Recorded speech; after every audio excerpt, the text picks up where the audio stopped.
what's been happening recently is like it's going by so quickly. It's never been happening before in history. Is a movie will come out and then like So, welcome to the show, Julian Bell. thank you. So, can you tell me the difference between a cinematographer and someone who just uses their phone camera or as a videographer? Sure. So when it comes to cinematography, really the practice is like for example, right now you can see I'm controlling the lighting in my environment. So cinematography, you're not just placing the camera down on like a tripod or on your hands and pressing record. You're going to control the entire set. So everything from set design to what people are wearing to the tones, because all the colors they signify something different to the spatial relationships between different characters. So how close or how far somebody is. Basically, you're painting a picture, right? So everything within frame, you have to decide why it's there and what the purpose is. So, how did you get started with cinematography? I just butchers that word. It's okay. It's an unusual word.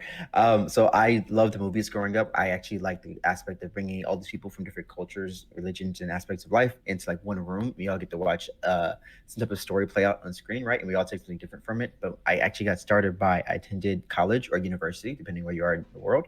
That's what my degree is in. Is not just film, but also the film's impacts on like society, what they mean as a great as a whole. So, which films have inspired you? Oh man, that's not fair.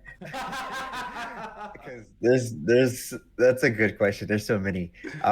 Inception, Shutter Island, um, Shrek, actually. So the very first one, because what people don't realize is it's not just a kiddie movie, but also describes how people are outcast in society are still like really good people and really interesting, and how we all have reasons for what we're doing, right? Also, it's actually a really dark movie once you get a little older and look at what the fables actually mean and how they play out in that movie, which is kind of cool. But also, I like the way that Shrek, like, it's one of those movies as a kid it was really entertaining, but you go back and watch it as an adult, it's so much funnier because of what's actually in that movie that, as a kid, it goes right over your head. And as an adult, you're like, whoa, I didn't know they could sneak this in here. Because kids just don't know what's going on. Yeah, I think I got told a few years ago they were preserving Shrek. Yeah, yeah. What do you think of that? Do you think it's a film worth preserving? Yes, yes. Just because it's well written and there's a lot of layers to that movie. And there's a lot of, like I said, there's a lot of jokes, but you go back and look at it, like it's one of those things that they did just enough of everything, right? So there's Hmm. just a tad bit of romance. There's a lot of comedy. There's a lot of action in there, but there's also a lot of world building and like characterization, right? And people clearly have different journeys that they're going through emotionally and like spiritually a little bit in there, not just like the bonding and stuff, but just overall. So, what were some of your earlier films if you were inspired by Inception, Shrek? I forgot. We had a bit of a ramble on Shrek. I forgot all the others. It's okay. It's okay. So I'd said Inception, Shutter Island, Shrek, The Matrix. So I'm like I've only made like two or three films so far because I'm still pretty early on.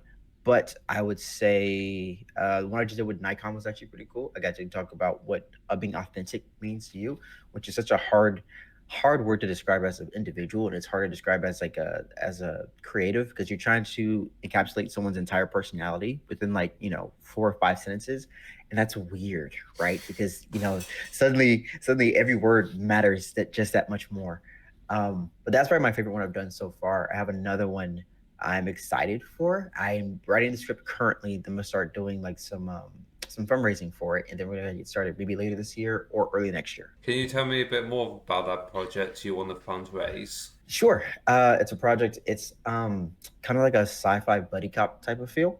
I love, yeah. It's kind of like sci-fi buddy cop, but it's Right. the way it's written is more like on the noir side of things. Where back, yeah, so back when dialogue wasn't just said for any reason, but characters are actually witty and they have like substance to what they're saying.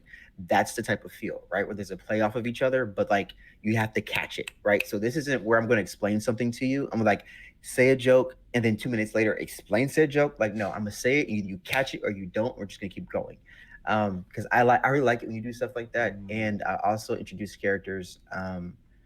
Don't tell me, just show me, right? So don't tell me someone's really good at their job at their best. Just show me. And like the entire concept of the short film, or it might be like a like episodic thing, is everybody's really good at their job.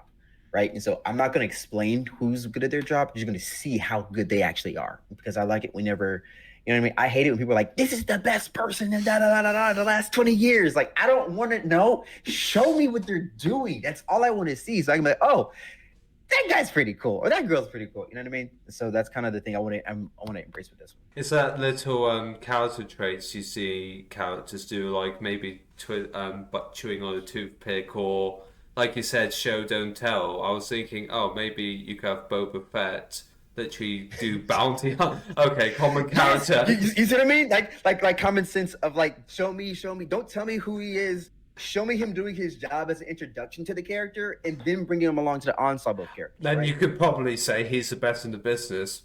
Yeah, I believe you. Yeah, I believe you. You know what I mean? Like, it's one thing like in westerns and in older movies, like you see a character walk into the bar type of, classic thing, take on like 15 people, then put the holster back. It's like, okay, okay, you're pretty good at your job. I understand now. I have context, right?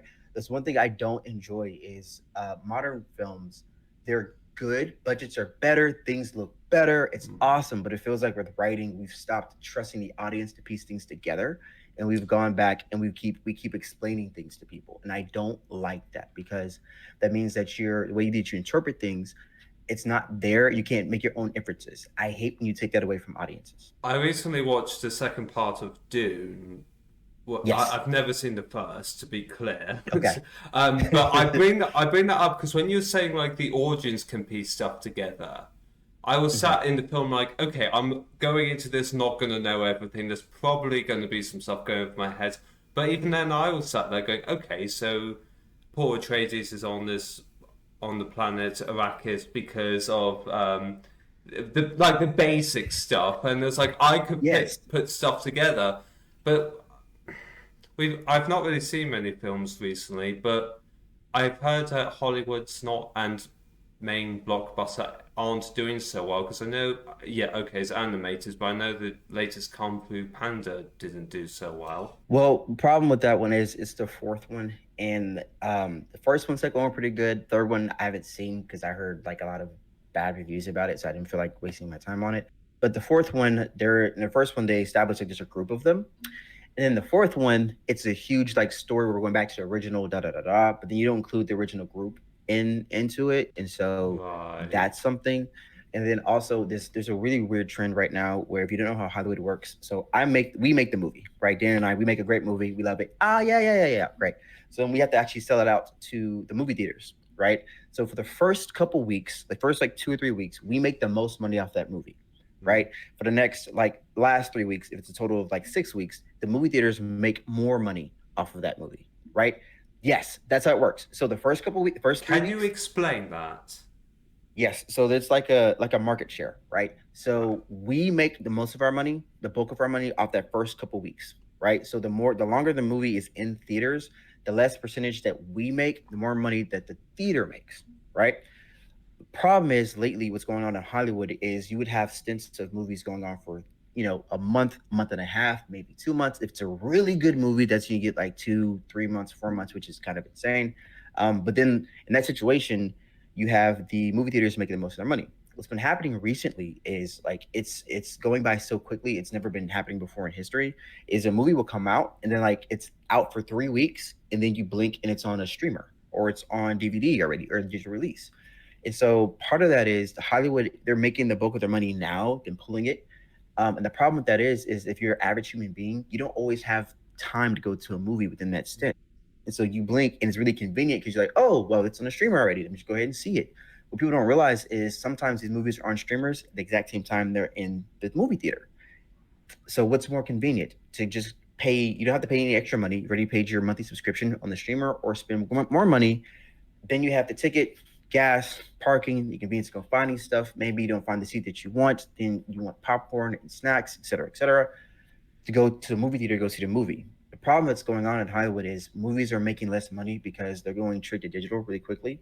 And people aren't going to go see it based off convenience because if it's a movie that's 50-50, you're like, I guess I can go see that one. And you blink, it's on a streamer already. You're not going to go all the way to the movie theater. You're just going to sit at home and watch it, which is, as a movie lover, it's convenient. But as someone who is a filmmaker and I I literally studied how Hollywood works. It's kind of dangerous because if we don't have movie theaters anymore, this is going to be interesting. I said that because I actually did film in college uni Hmm. myself, and I brought this up. I was like, well, it's a convenience factor, isn't it? Let's say I'll use the exact same, well, similar example. Yeah, Let's say I get home from a bad day of work and there's a film I really want to go see. If I want to go see at the cinema, let's say it's been raining all day, I'm drenched, whatever. I've got to go have a shower because I can't go smelling damp. Then I've got to right, get dressed. Then I've got to go back out in the rain into my car, if you've got a car, right. that is. Drive to the cinema, like you said, park, go in, get ticket, get snacks, sit down. Then you've got to go back and then get ready for bed. But as opposed to like with streaming, you can just pop on your pajamas and just go. And it's right there. And it's interesting because even the way I talked to people about it before, a couple years ago, it was an experience, right? Of getting Hmm. together with you and a friend and then going to the movie and then like discussing the movie over like dinner or like dessert or just like sitting in the lobby and just talking about the movie. Now it's because tickets are so expensive. Hmm. Popcorn's so expensive, snacks are so expensive. It's like, okay, we can do that, or we can just wait a week, order in something like a DoorDash, like a pizza or a Chinese, whatever you want to eat, and just sit down and watch it. And plus, there's convenience if it's just us, right? And so I don't know. I love being in a movie theater. I love the smell of the popcorn. I love because to me it's an experience, right? Of sitting in because movies are meant to be watched with a group of people. Hmm. Um, I don't know. I'm a little worried right now because it's declining rapidly, and movies that are supposed to do good historically, they're not performing very well. Um, Also, there's movies that like they're being made with these huge budgets that if you ask the general populace, like the general population, nobody asks for these movies in particular. They're just kind of being put out, and you're assuming because the movies are out there that we'll go see them, and that's not necessarily true. Is it kind of like a tax write-off thing to do that? Because I know that, Mhm. yeah, the film got cancelled, but Batgirl was like I think it was something like 90 million budget. It was They, like $100 million oh, movie. was It it? was Yeah, Yeah. it was up there because you have the movie. So most people hear the budget of a movie. You have the production of the movie. That's the bulk of the but that's actually not even the bulk of the budget. The bulk of the budget is actually the marketing for the Oh, movie. really? Yeah. So Wow. like Batgirl would be like a 60, 70. So it was actually $100 million before they even did any marketing. That's how you know the movie's expensive. Yeah. So you're hearing about these movie budgets after they come out. You see the first trailer. So that's like $100 million movie. Then you have like another $100 million just on marketing because you have to have trailers, you have to have teasers. Now you have to have the actual trailer for television, and you have trailers for radio. You have the teasers for Ah. social media, Mm-hmm. billboards, and different billboards based off of like rural areas versus urban areas as well. So it's a lot of different things that go into play. And And in the plus, you have for us, UK, we have it. yes. No, in the UK, we've got buses, and I say it all the Hmm. time. Where they put like they're not always great, but they basically do like mobile billboards, so they got to Yeah. come into the budget as well. Yeah. And the cool thing is like so in America there's a certain way to cut a trailer or like a trailer for a movie. But if I'm going to show it in UK because our cultural values are different, the American trailer looks different than the UK trailer. But also you have places that have religious values that are different. So like in India, for example, where they have like five or six major religions, their trailer looks different versus the trailer you see in Japan versus one you Hmm. see in China. So like that's why those budgets are so big because you don't just have one universal trailer, you have to have like 10 or 15. So you think about photo shoots, it's not one poster, it's like 30 different posters that can come out. So it's a lot of research and stuff that goes into it. Yeah, because you said about that. I remember with hearing about China and with the Force Awakens, where Hmm. I mean this as respectfully as possible. They don't like black people, so I seen on the poster they Hmm. made Finn smaller for Smaller. that. Yeah, they made him smaller compared to the US release, and they actually, I think it was for the ninth film where they got rid of like a LGBTQ kid scene because because it just wouldn't fly in China. Yeah. Yeah. And that part, it's not just China either. There's a couple other countries. If you included that scene, they would have banned the entire movie. So you couldn't show it whatsoever. So Oh, there's certain really? things Just like the that. entire. Oh, wow. Yeah, they scrapped the whole thing. So like Chinese culture, for example, they don't the number four is skipped. So you go one, two, three, five, because number four Hmm. actually represents death in their culture. They don't do demons or they don't do spirits because another big thing out there. Oh, They really? really do ghosts. Yes, so they really do ghosts. Um, so it's interesting. I don't know. It's a lot of different things. Once you like study it, it's so cool because everyone sees things differently. So we'll tackle the same subject from a ton of different angles. But yeah, it's just certain things to be aware of. I wonder how Ghostbusters would fly in China. It's interesting because like they like it because they demonize the ghost. You know what I mean? So they make sure ghosts are a bad thing. Oh. So, but if you say ghosts are necessarily a good thing, it may not get any play whatsoever. So it's one of those things where you have to toe the line very specifically. But I've never seen Ghostbusters, so I know the ghosts are villains. Okay, so that would fly in China. Hmm. Yeah. It depends. They have because the first two original Ghostbusters were awesome. Then they did like another one which wasn't so great just because it didn't feel like there was really writing or structure there. It just felt like a bunch of improv, like bad improv at that. Then they did a reboot of the reboot, and then that one was pretty good. Then they just came out with another one which I haven't gotten time to see yet. Isn't that Frozen Empire? Yes. Yeah. What would you say would be the films that are overrated and underrated in media? Let's go with that one. Let's go with that one. That's such an interesting take. Oh my gosh. I mean, there's so many. I mean, have you? This is with anime, but it still falls under like film, TV. There's like Yeah. 2021. There was a statistic where it's like 24 hours worth of anime that came out. I'm using that Yeah. as a proxy for films because just imagine how much film content comes out. Yeah. So I know. Hold on. So on YouTube, like every second, there's like something crazy, like 15 hours of content uploaded every day. Mm. So it comes to film because I learned film. I learned to think about film in a global aspect because you have like major films, and you have like A tier films, B tier films, you have independent films, and you have short films. So then you have like city, regional, state, national, then like global. So yeah. There's a ton of films. So I don't just watch American films, by the way. So I like UK films. I like Japanese films. I just like film, right? So I will happily pay a subscription to go watch something that's 3,000 miles away because that filmmaker might think it's something completely different than like I have. Let me see. Underrated films. Oh my gosh, underrated films. Underrated films versus overrated films. Okay. Um, overrated. I would say underrated films. Let me make sure I say this the right one. Yeah, that's Let me fine. look Go it up.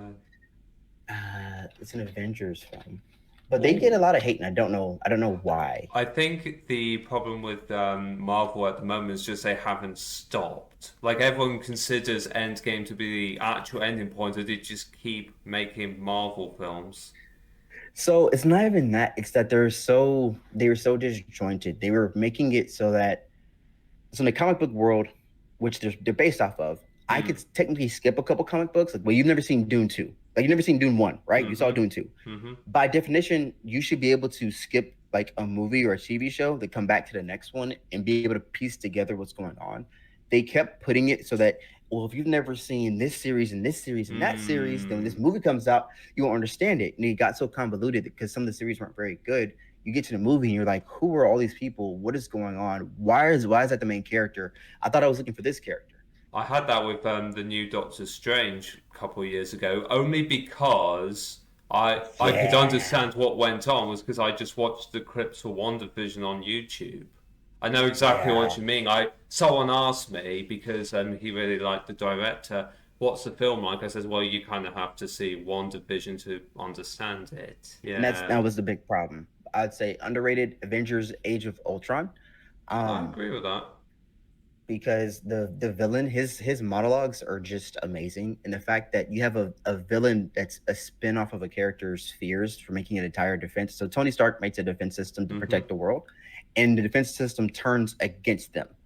Like that's a cool thing. So understanding that like your genius can actually lead to a lot of problems, that's a dope situation where Hmm. suddenly the characters are actually fighting against each other and it gives you some building blocks for things that come up later. That's a beauty to me. That's like it's one of the best. It's not in game, but like it's in game, then it's Ultron for me because it's just Kevin, he just does a great job. His voice is just so great. It's so velvety in that movie. Overrated movies. Overrated movies. I think people are not gonna like me for this one. Um, Go on. I think the first Dune is overrated. I think it's. I I think it's. can't comment on this one. It's okay, but basically, it's the building blocks for Dune 2, right? So it's the Hmm. precipice. It is space opera, right? So you get a bunch of great characters, a bunch of great actors, and then they die after like an hour. So you're like, I'm serious. So they introduce all these great because it's so much lore dumping because you got to know, understand what's happening now to understand Dune 2 in theory.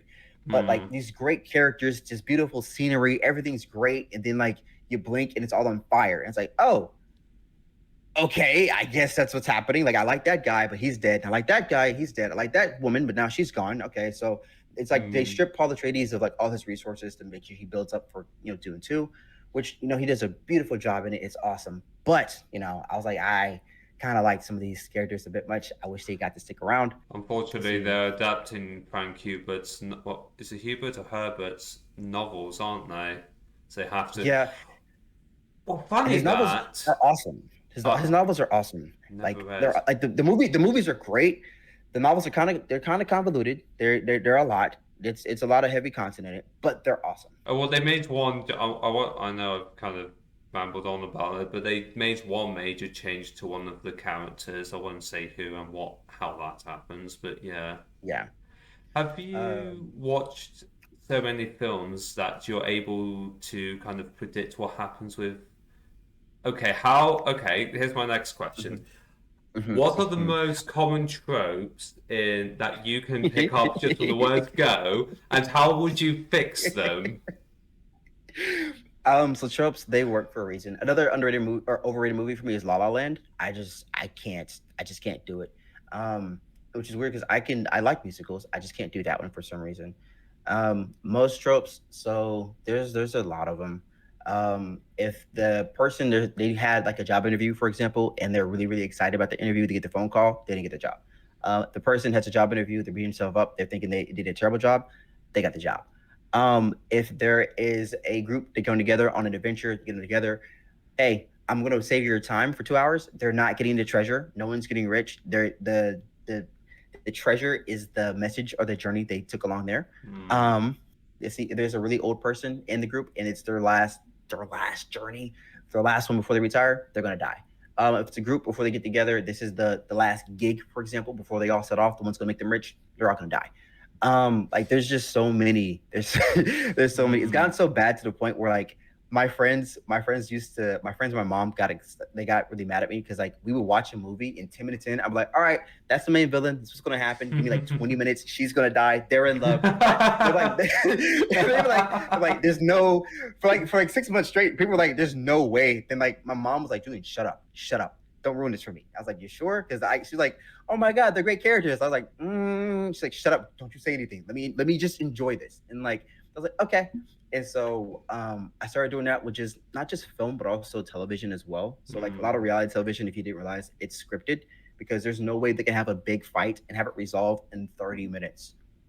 That's not how that works in a human world. It's not natural, right? So I used to watch her shows in like 10 minutes, be like, all right, she's gonna fight, she's gonna cheat, da. Give them 3 episodes, it's gonna be a big fight with the group, and then to come together at the end, and everything's gonna be fine. And she'd be like, there's no way. And then again, 3 weeks, 4 weeks later, she was like, Julian, you called it exactly. I was like, yeah, I know. Because once you watch it, it's just the stories aren't bad, right? They're tropes for a reason. They work. They're really good. We connect with them. But I feel like using some subversion every once in a while is really Hmm. good. Like one that's a great one that it's hard even for me to put together because that's why I like psychological thrillers. When the narrator or the main character is untrustworthy, that's Hmm. amazing to me because you're forced to look through the eyes of the protagonist. But if you find out like halfway through the story, oh wait, the protagonist is crazy, or the protagonist like their memory's messed up, okay, well maybe the person we were looking at as the villain isn't a villain. Maybe they're actually trying to do something good. Hmm. Um, like one idea I have for two short films I want to do one day is I want to tell a story from two different perspectives because something we watched we I talked about, actually wrote a paper about this, is that when you're forced to only view the story from one point of view, you only get half of the story. right? Mm, So I want to write a story from like a point of view of a good guy trying to stop somebody from doing something that seems insane. And then I want to write the other half where it's like the person who seemed insane, they're actually trying to save the world, and you just watch them lose, and you didn't realize you're watching them lose. So they just doomed everybody by stopping them. there's Um, two things on that. It's the what was the first thing? The thing with the you said about the villain trying to save the world will get destroyed is quite often that evil people typically think they're good.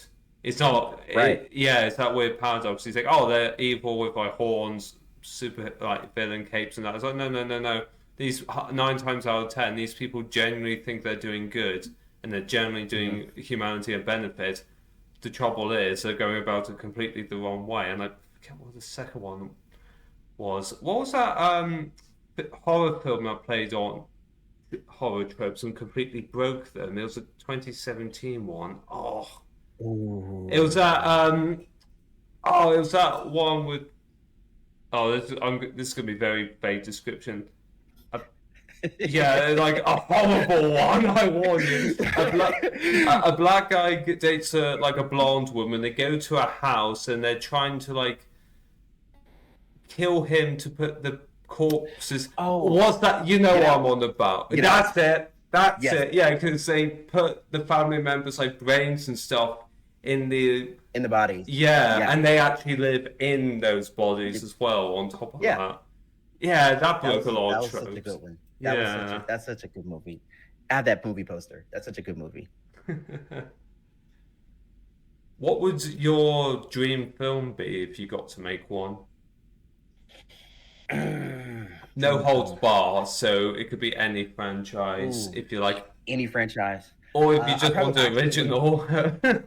I would want to do an original because like they're people are grasping at straws because a lot of we can talk about this too, but a lot of studios are in the red right now, which means they're not making money. They're losing a ton of money, which is a whole nother conversation we can have.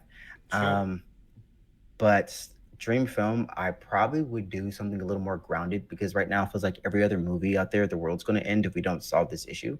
Hmm. And I feel like people can't really connect with that, right? Um, Oddly enough, I think I would probably do like a rom com because we haven't had a good one in forever. Um, or probably like a who done it. You know what I mean?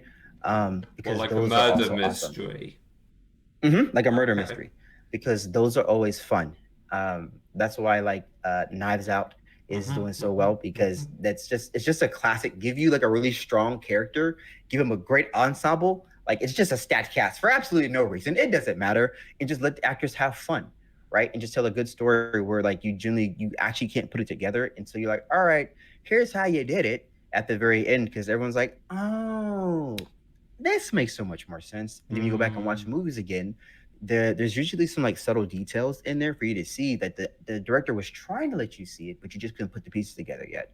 So I love a good whodunit. Have you seen the Hercule Poirot remake? I think they remake films. They got modern actors like Daisy Ridley, Gal Gadot. I don't know who plays Poirot, but those are murder mysteries, and they're quite cleverly done as well. Okay, okay. I haven't seen it yet, but I can put it on the list. You said about studios going to the red, and I Hmm. can kind of paint a picture. If they're only putting films out in theaters for 3 weeks and then yanking them on streaming service, like Netflix, Disney Plus, or everyone's got a bloody streaming Yeah. service, and then you've also got like the physical release of DVDs, and I've only sold two this year.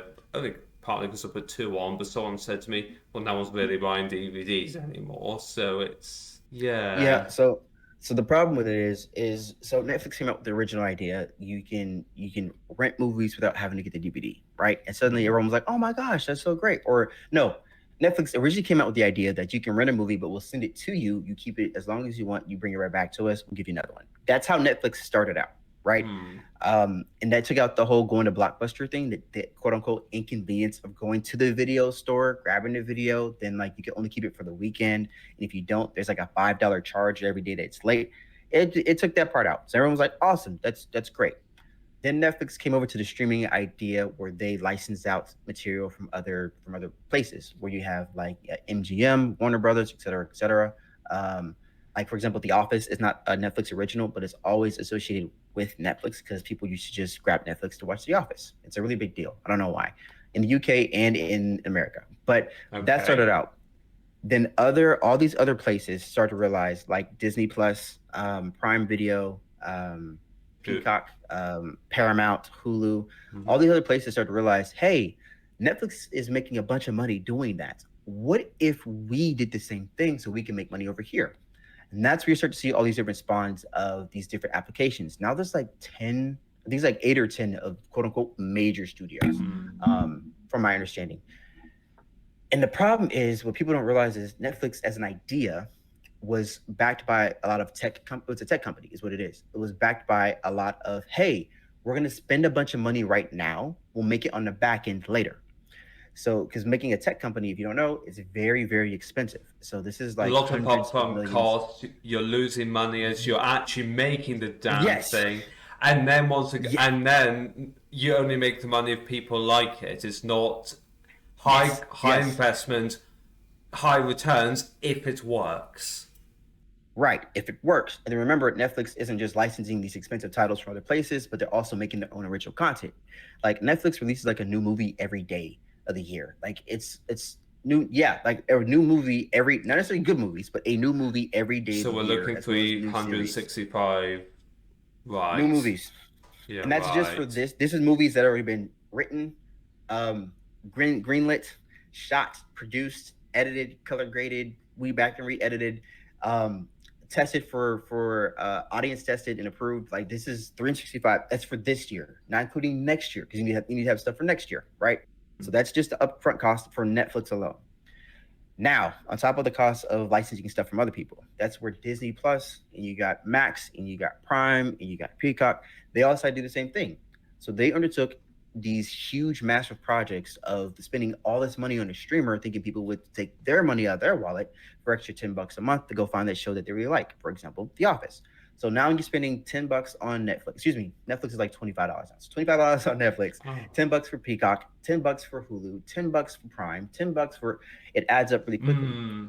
The problem is when you take up all this upfront cost and you try to make money in the back end, they're not making enough money in the back end because you have to get advertisers involved. You have to have advertisers on your streaming platform, but you also have to advertise your streaming platform. So it's like you're spending money, you're making money, now you're spending more money. You need more original content to bring in more new viewers and subscriptions. And then what do people, they do like the 3 month thing, these great deals. Like I saw a deal for Peacock. It's like you get a whole year of Peacock for $20. That lets you know Peacock's not doing very well, my friend. So the problem is you have all these studios that spent all this tech money that Netflix did in the beginning to do everything started up, and they're not making enough money on the back end. That's why you're seeing this dramatic change and shift in the style of content, and all these remakes are coming on because people need to make money. Also, I think it came out where Netflix is going to actually start putting ads in there. So, yeah, and Mm-hmm. that completely defeats the point. It doesn't help. Like, I know one of Netflix's biggest shows, Orange is the New Black, was like one of their, I think it was one of their flagship shows. Tell me if I'm wrong. Yep. Yeah, Yep. now it's ended. They've not really got anything to replace Orange is the New Black. I don't even think they had plans to begin with. And that's kind of the problem is they were taking stabs at a bunch. Basically, they're like throwing darts at a board to see if anything would stick. Orange Hmm. and New Black, in theory, shouldn't work because you have a small ensemble of a cast. You're on set, so your set is like in a prison or in a store, in a prison or in a random house, and like it's just you're just stuck in one location. So it's a really cheap idea to work with, Hmm. right? And these cast members, they're not famous, so they're not well known. So you have to pay them very well. And that's the problem later on. Is a lot of people from Orange and New Black, they were famous, they weren't making a lot of money at all. Which is kind of crazy to think that their faces were literally everywhere. They're doing all these interviews and wearing these fancy dresses. They weren't making a lot of money either. Oh, wow. Because we Yeah, so what you don't know is that most people don't have royalty rights or royalty fees when they're doing something for a streamer. So you get paid once and then your stuff blows up. You don't make extra money for being the top two or top three, or you get like one small bonus for being like the top three show in the world But it's or not in like your a country. one-off paycheck sort of things like, oh no, okay. Yeah, yeah. So it's like one-off paycheck, and like one small bonus, and that's it. So let's say you're the top show for like 3 months. Back in the day when you're on like TV traditionally speaking, you would get extra money for the 3 months or 6 months that you're the top show. On a streamer, you don't get any extra money whatsoever. Right, so it's not like being an author where if your book does really well, more royalties. It's just, oh, right, okay. Is it kind of like similar how to studios want to start using people's likenesses for all eternity? Right. So, what's your opinion on that? Because I went through some of your content yesterday for this, and you had a short on that. I did, and I don't like the idea whatsoever because let's say I become like a famous actor, right? So it's not just myself, it's my family, my estate, they benefit from that. The problem is if a studio can control my image after I die, they could just have Hmm. me pop up in a movie or have my voice pop up in an ad or in a show. My family doesn't see any money from that whatsoever. I just kind of pop up. And so what they're doing is they're trying to minimize costs. That's why you've seen the use of AI. A lot of times what people don't know is like there's extras on set. Now you don't necessarily have to have as many extras on set Hmm. because you can replace them with AI or just fill them in. So for example, if you're doing a shot for a sports show or something like that, there's not a full stadium of people. What they do is we film like one section of people over here, then you take those people, have them move over, film them over here, then you film them over here. Then you can go back, you can actually just take those people that you've had, the same group of people, it's like 20, 40 Hmm. people from here, you just fill out all the seats, fill out all the seats, fill out all the seats, and you do the same thing for the entire arena as opposed to having to hire 20,000 people because that's Have you way been too asked to expensive. do some of that? Um, I've been asked to do it before in the past, um, Right. and I've done it because I'm a different type of creator. So I'm actually a professional actor, so I can be in front of the camera and behind the camera at the same time, which is a really good experience, by the way. Hmm. Um, How and so so? I've seen it because like most of the times if you're an actor, you don't know how the lighting works, you don't know how the sound works, you don't know how the editing is going to work out. But because Right. I can write, direct, edit, and shoot and light things and do sound work, like I know how everything's going to go. So based off of where I'm standing and how I'm delivering my lines, I have like a really good idea what the director's thinking about. And so like I'll have like these in-depth conversations with my director that you usually can't have about the technical part of stuff. He's like, oh, well, since you already know that, what we're really trying to do is da da da da. I'm like, okay, cool. Well, if I move this way and the camera moves that way, will that make it work for you? And we go, yes. And so it's S- fun. So that translates into the people you shoot moving people from different parts of the stadium. I assume in that Yeah. situation you could just say like we'll have the same people but capture different people. Yes. And so what you Right. do is you have the same group of people, but let's say like mom and dad are down in the front. Cool. Well, for our next shot, I can't have mom and dad in the front anymore. I have to have them in the back. Where like they're there, but they're out of focus, so we can't necessarily see who it is. We just see a body moving, right? And so that's what they typically do. Then they do also like AI generative fill now, which is a lot. It's a lot easier to do now. Like there's literally programs of like, hey, I need a crowd of people, and it just generates a crowd of people using images it knows of stock images online. Right. So I assume well it's a cost cutting thing, but I've had this conversation with AI with other people and how it's Mhm. because some people I've had on are in the creative industry.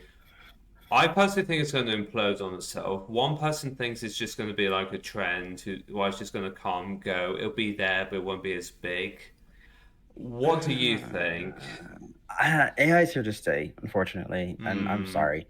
It's not going away because so Adobe Premiere Pro has been using or Adobe period. They're introducing something called Firefly, right? If you know what Firefly is, it's their in-house AI, and that thing is so cool.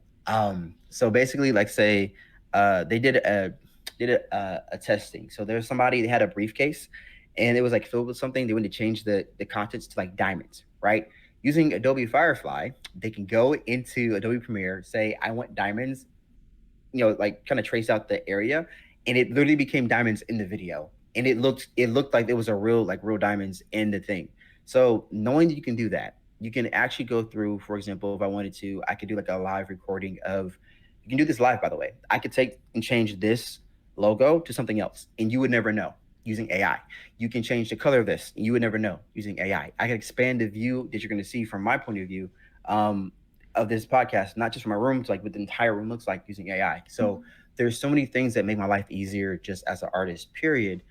Yes, it's here to stay. And honestly, Mm, we've been using like AI and generative fill thing. We've been using that for decades already. It's just now yeah, it's less processing power for myself and for the computer to use it via AI. So it's gonna be here, but AI can't replace people because AI only learns based off of human innovation.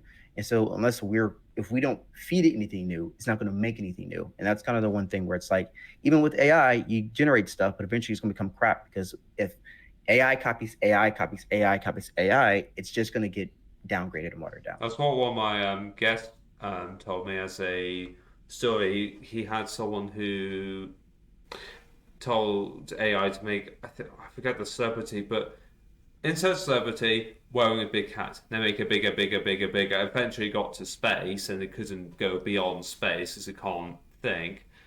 Right. I personally think you're right, will stay because you've got Intel who are now making APUs, which are, I think they're graphics cards designed for AI usage. Yeah. And they've even got CPU cores with that now.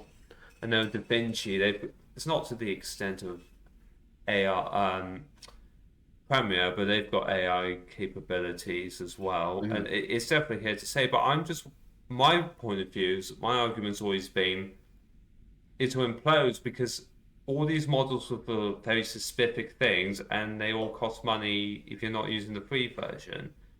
And it's Yeah. kind of the same issue with streaming platforms where you can't afford it all. You can't. The problem is that AI is only gonna get better, and Hmm. it's getting good. It's getting so good. It's kind of scary. So like one of the things that comes with what I do in my profession is because you're deciding everything that happens on screen, you have to make a storyboard, right? Well, I've watched Adobe Firefly, for example, look at some notes and then storyboard the entire script for me. That's a process that takes like hours, if not days, and it did it like that, and that's to test a model. So, you know what I mean? It's like, oh, Hmm. well, for me, that's really convenient. But I've also seen, for example, I think it was ChatGPT had one of the newer test models came out. You can look it up. It went through somebody's notes, and if you're like an audio learner and like visually learning at your notes isn't a great thing, it made the notes a podcast, like a between two different people talking about the subject. I think the subject was like physics, for example. And so what happened was the person you could actually interrupt the podcast and ask a question, and they responded to the question. So the person was like, "Hey, can you explain physics using like a basketball?" And they said, "Oh yeah, great job." And they said their name. So imagine physics as basketball, like if it's on the ground, like it updated with the new question. And I'm like, okay, that's kind of cool, but that's 2024. So imagine AI in like 2028 and 2020 or Hmm. 2030. How much better is it going to get by then? I yeah, because I have you ever heard of Stephen Bartlett? Mhm. Yeah, I went to his talk in Liverpool in the United Kingdom over 2 months ago now, and he shows a clip of where they had a snippet from like a Man United, which is a football club or soccer club in the Yeah, UK, of a podcast, and they said like 40% of people got to the end, and this is now. What about in the future? yeah, I I think it'll definitely make people stop trusting video and photographs. Like that's gonna go out the window because that's the one thing I don't like is you could in back like 10 like not even 10 years ago, like a couple of years ago, you could say this person broke into my house. Yeah, proof. I got video footage and the idiot didn't wear a face mask.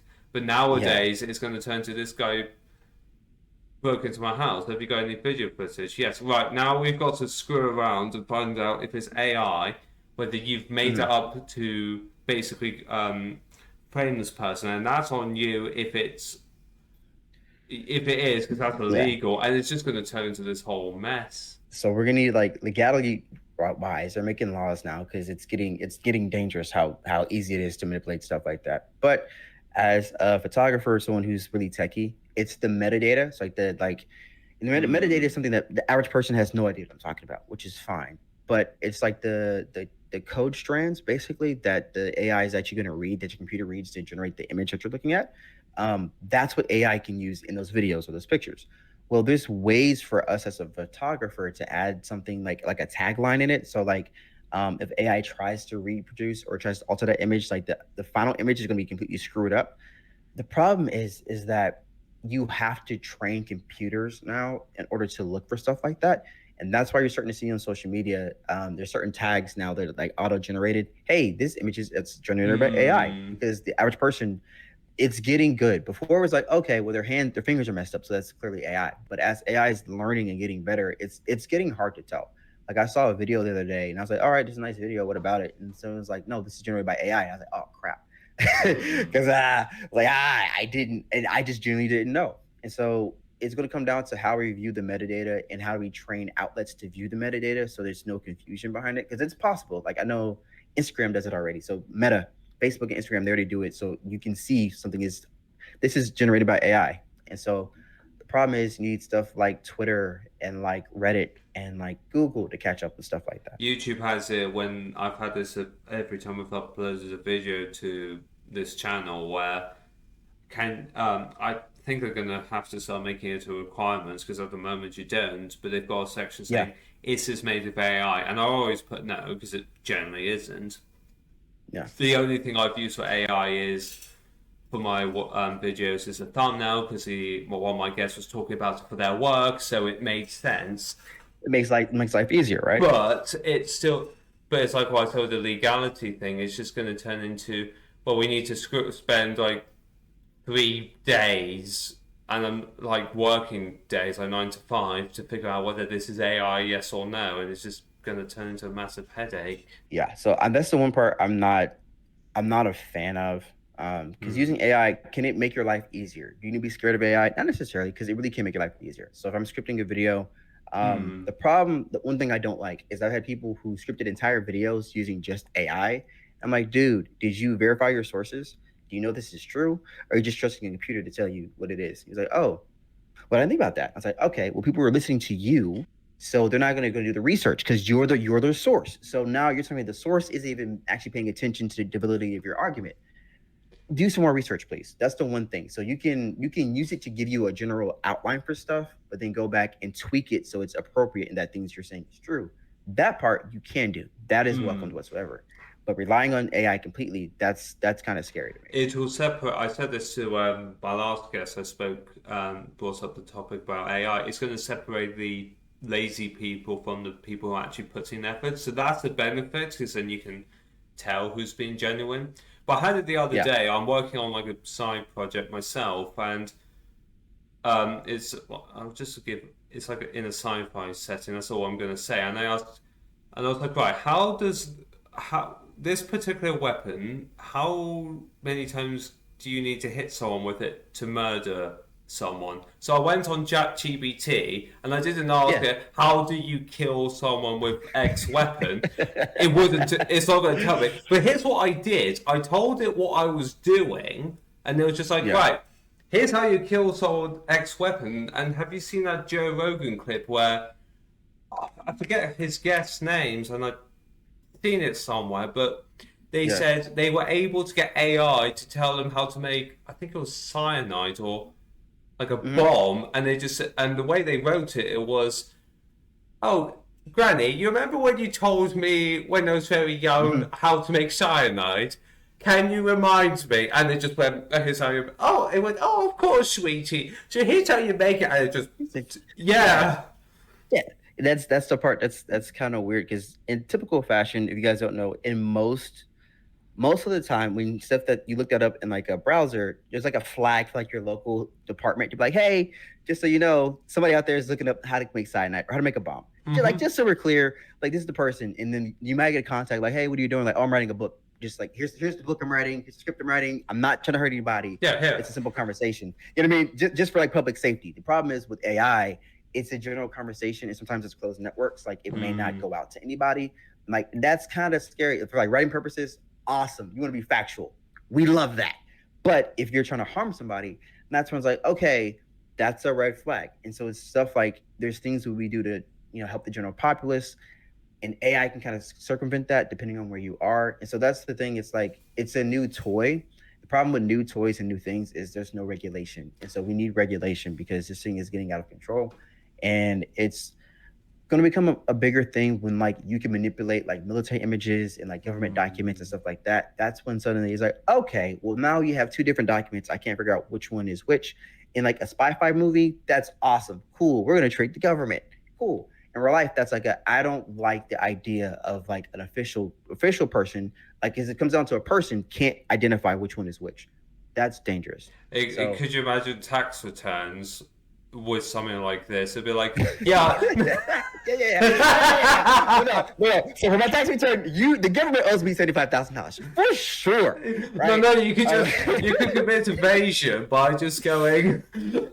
I'm not Yeah. meaning to give any ideas here, but you could honestly, or you could even do it where say, yeah, I pay my taxes here, and when you Yeah. haven't, but you use AI, or you could do it where you get AI. So say you get convicted of a crime, and there's use of tax evasion. So the government figures out you've used AI to falsify your tax returns, and yes, big Right. no.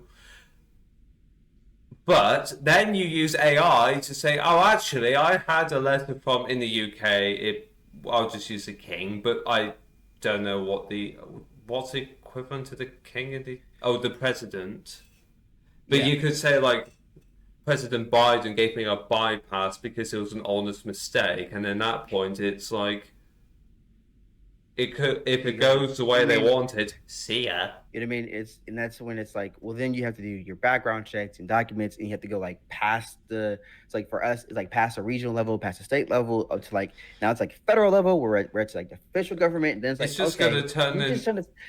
Hmm. It becomes like a much bigger problem. So I think if you put regulation on AI, They're gonna fantastic, have and to.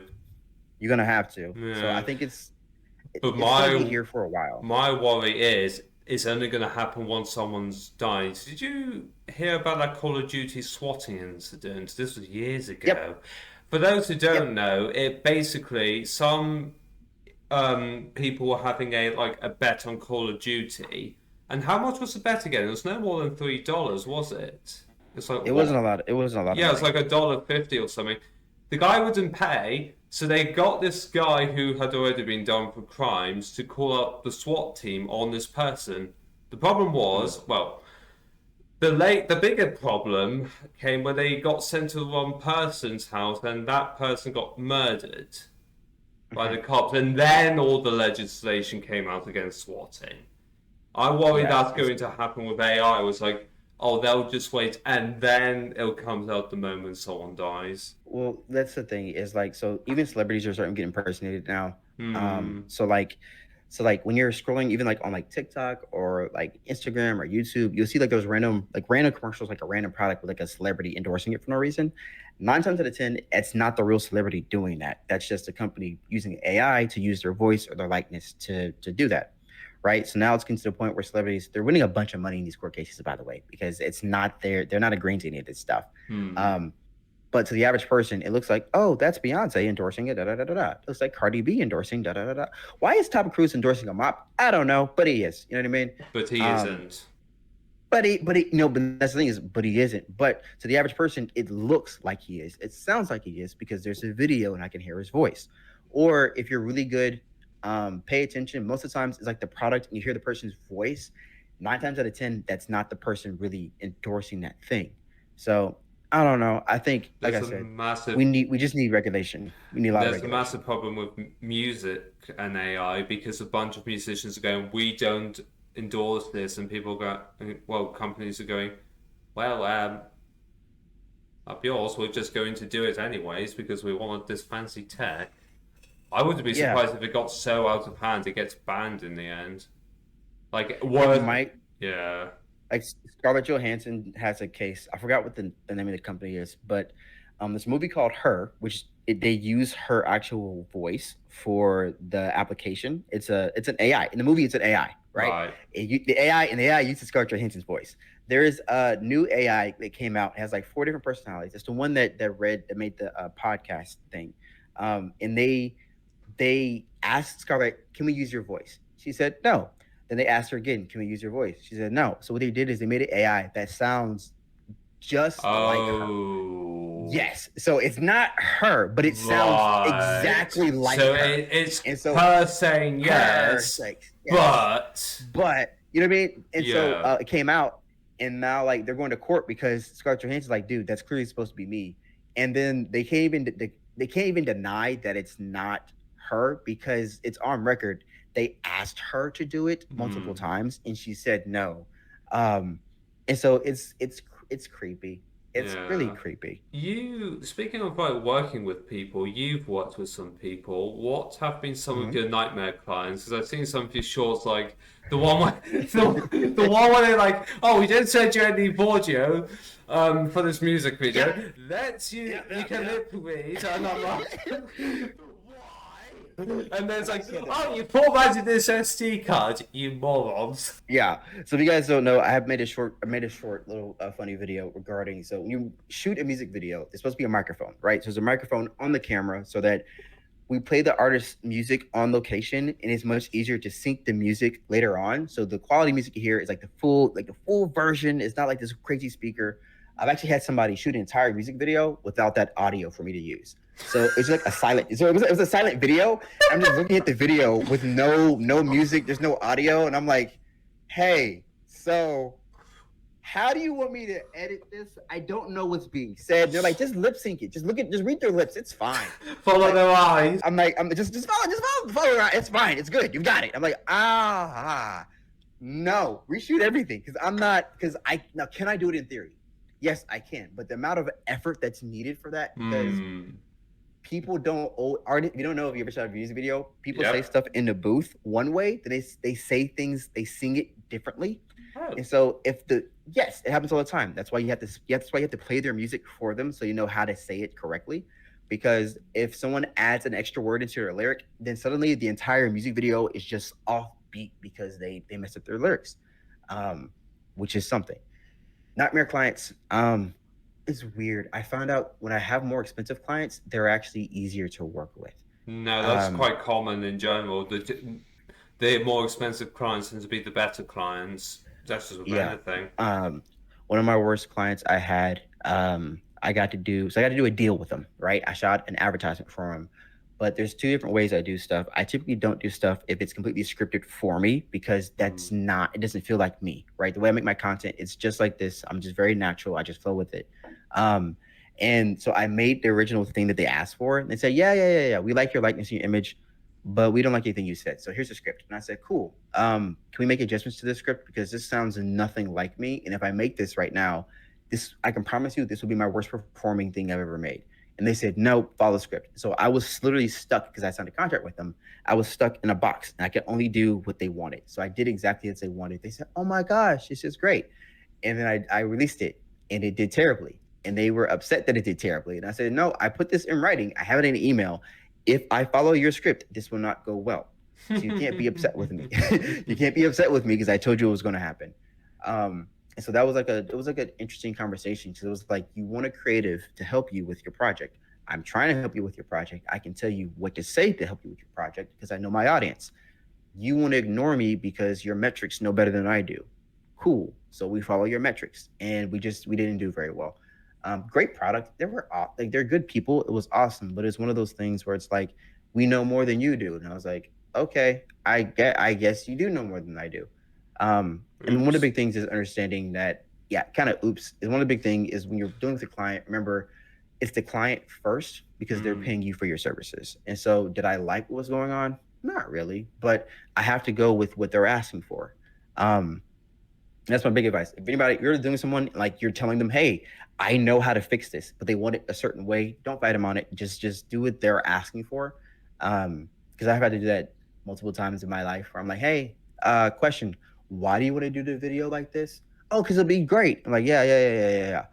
But you're doing a video with there's fancy cars and there's women and it looks cool. That's great. You're trying to sell a mop. We don't have the mop in the video. Where's the mop?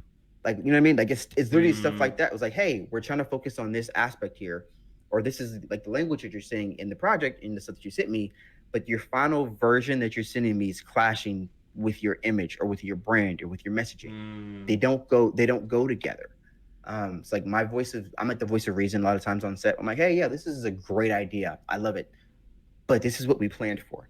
Like, that's a great idea. I love it. That's not what we planned for. This is what we planned for. So we're going to follow the plan. Okay. And I might get yelled at. I'm like, that's great. You're wasting your own time because I'm only here for another 3 hours. But if we can do it if you want to, but if it comes out like trash, you gotta pay me for another reshoot. We gotta hire this person again and that person again, and we gotta lock down the location again. You gotta do da da da. Or we can do what we planned and just do that together. Another Mm. worst case scenario. So I shot a wedding. Oh, correction. I tried to shoot a wedding, and what happened was we were there. Things were going great. We got to the ceremony. You guys know the ceremony. The bride walks down the aisle, goes up to goes up to the altar. They say their stuff. They kiss. Ah, it's great. This time, so we were at a great big Gothic church, awesome old style looking church. So we're sitting behind the big doors before they open up to the ceremony to everybody out there. We're sitting there. I have my camera on the gimbal. I'm ready to go to follow her down because it's a beautiful shot. I'm ready to go. She looks at me. I look at her. She looks at me and goes, mm-mm, I can't do this. And she walks off. And so I'm like, maybe she's nervous. She needs something. Cool. So I wait 2 minutes, 3 minutes, 5 minutes. And I peek my head in. I say, hey, can I get the mother of the bride to come out real fast for me, please? Um, Mom comes back. She's like, what's going on? I told her what happened. She said, uh-oh. I heard her and the mom talk. They talk for like 2 minutes. Then I hear a car, and the car is on gravel. So you can hear the car. The car leaves. I'm like, I know the bride didn't just leave the wedding. I know that's not what happened. So I walked back, and sure enough, the bride and the mom had gotten in the car and they left. And I was like, oh my God. So I have a room full of people standing up. I've got an organ playing, and Oh, I you're have everybody directing sitting. all of this, right? It's a live wedding. It's a live wedding. Right. So it's just a wedding. I'm just here. I'm here to capture everything. So everyone's going, and it's getting uncomfortable because for me it's been like 5 minutes since I last talked to him. For them it's been 10 minutes. It's supposed to be like a 1 minute wait at most. So it's 9 minutes over before the door opens. I have to come in and tell the organ player, hey, can you like stop for a second, please? Um, Husband to be, groom to be. I need the groom to come here real fast. So we talk, and they didn't get married that day. I don't know what happened, but the she just left completely. So I had to talk to everybody, and like I've been hired for 12 hours. I've been there for like two, and so I was like, hey, I don't think you want me to record any more of what's going on here because that's going to be kind of sad. Mm. Um, what do you want me to do? And so they end up just paying me for the full day, and I got to go home, 10 hours early. But it was one of those things. So it's like I didn't do anything wrong. My equipment didn't fail me. Lighting was great. Everything was great. I was actually really excited for the shot, but humans are humans, and the bride left. I still don't know why the bride left, by the way, because they never got married. I don't know what happened in particular, but that's also one of those where it's like this is interesting because you hear about it happening, and it happens all the time in movies and TV shows, but like you don't think you'd ever actually see somebody leave from the altar without getting married. But yeah, that was an Well, interesting thing that happened. art does imitate real life at times. Yeah, yeah. And I think Yeah. my biggest fear is working a wedding and hearing somebody actually say, I object. I don't want to be there for that. I don't want to be there for Oh, great! This shot is I good. object. I object because I'm like, do you want me to do you want me to? Because if they leave with the person, I'm like, oh no, that's Oh, weird. and you're just there like, Ah, um. ah. That's the type of thing. Or I've done proposals before where I've done photos for proposals. My biggest fear is like being booked for a proposal and she says no, Has because that that is just happened? no, not to me. It's not happened to me, Oh, but it's good. happened to one of my friends. It's happened to one of my friends before, and he was like, "Yeah, dude, I was in the bushes. I had the shot lined up. It was great. People were clapping, and like I was zoomed in so I could read her lips." And she said, "No, I'm gonna say yes because everyone's here, but no." And I was like, "Oh my god, oh no." That's so like people were clapping and the guy was like crying and they thought he was crying because he was happy. Um, but yeah, that's my two biggest Oh, fears is being there for I object and being there for a no. I don't want to be there for either one of those things. I can imagine explaining that after. It's like, do you want me to get rid of this? You know what I mean? Like, do you want these? I don't think you want these. No, because they look nice. You look nice. She looks nice, but I don't think you want Do these. you want the bit where they say objection? You do? No, Oh, that's something's gone wrong here. because somebody might want it because like it might imagine like how cool the video would be if there's like an I object and like they give like this beautiful speech and like yeah no I'm marrying him. It's like oh or I'm marrying her. It's like oh okay I'll leave. Now I'm that like will okay be do a you real life movie moment on camera. because I'm like do you I was like that's kind of cool like that happened I guess did you want to keep that in the video or do you want me to like skip past that part or not? But no that's one I don't want to be around for because that's it's kind of awkward. So, what makes a good film? It's simple. A good film has good lighting because a lot of times the lighting is bad, it ruins the film. Which also, sidetrack. Have you seen House of Dragons? No. No.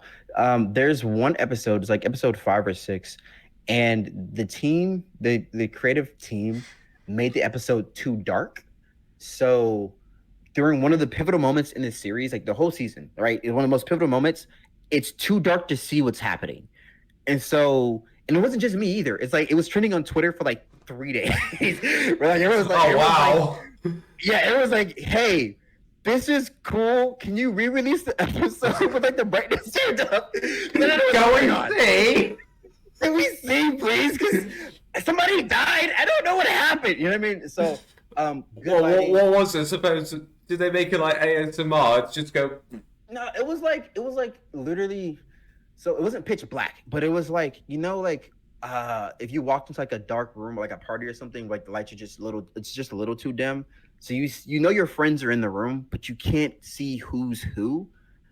It was that during a scene where a major character died and nobody could figure out who died until like afterwards when they're like, hey, so and so died. We were like, oh, that's what I was seeing. So a good movie has good lighting. Audio makes or breaks anything. So if the audio is Uh, bad, people will turn anything off.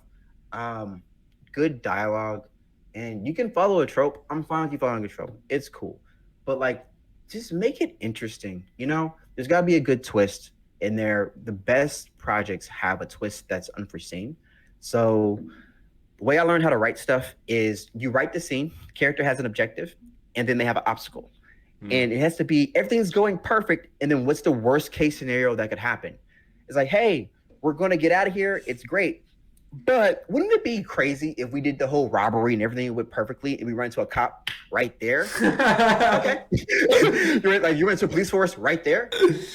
Yeah. So guess what you put in your script. You run Yeah. into a cop right there. Then it's like, cool, we're gonna wait for the cops. Wouldn't it be great if we run away from the cops, but the money, the bag full of money ripped? Yeah, that'd be awful. So guess what you're gonna put in there?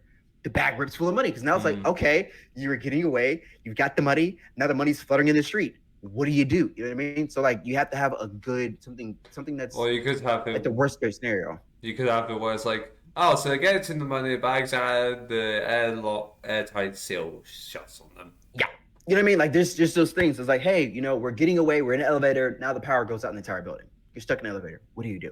Like, there's so many different ways to do it. Or you spend all this time getting into the vault.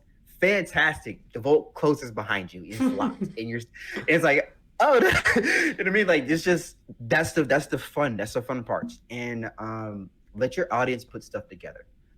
Don't don't think you have to dumb down everything because that's when you lose everybody. Right? That's okay. Like if we watch the same movie and we're both thinking the relationship was two different things, I thought they loved each other, you thought they hated each other. That's the art of cinema. That's the part we enjoy so much. That opens the door for conversations. Um, and just have fun with it. Julian Bell, everyone. Where can people find you if they want to learn more? You can find me. I'm going to be on YouTube at Mr. Nice Guy. You can also find me on Instagram at Mr. Nice Guy __ one. I'm also on. Where am I on? I'm on Twitter. Same thing. I'm on TikTok. Same thing. You can find me on my webpage. It's MrNiceGuyFilms.com. If you enjoyed that episode, then we've got the entire playlist here, or we've got clips here. Take your pick.